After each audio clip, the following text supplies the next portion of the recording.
Aujourd'hui, il faut transformer notre système. Il est absolument pas adapté au vieillissement et donc la priorité, c'est de se mettre d'accord sur, le point d'arrivée. Cette transformation, elle nécessite, de prendre en compte que nous sommes des millions de malades chroniques, qu'il faut aller vers parce que les personnes âgées sont moins mobiles et qu'elles ne nécessitent pas forcément d'être hospitalisées. C'est parfois même délétère et donc comment aller vers, comment transformer? On a 2 outils.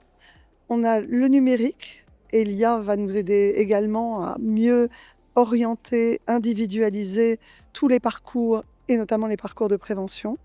Et puis, on a le financement. Aujourd'hui, l'allocation des ressources se fait sur la quantité d'actes réalisés. Il va falloir financer différemment notre système de santé sur des parcours de soins coordonnés.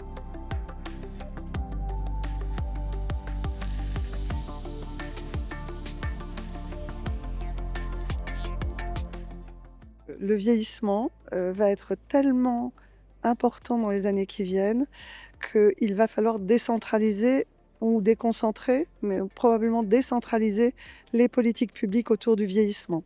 Je suis assez admirative de ce que font les villes, amies des aînés dans leur démarche diagnostic pour essayer d'améliorer le confort de vie des personnes âgées dans l'espace public.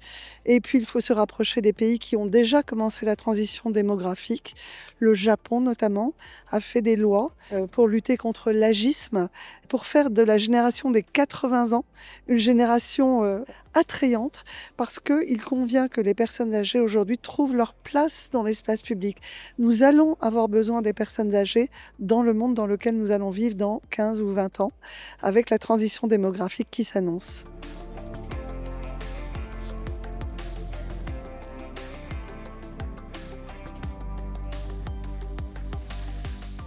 L'autre type d'initiative qui est utile, évidemment, c'est la capacité à suivre les personnes âgées à leur domicile.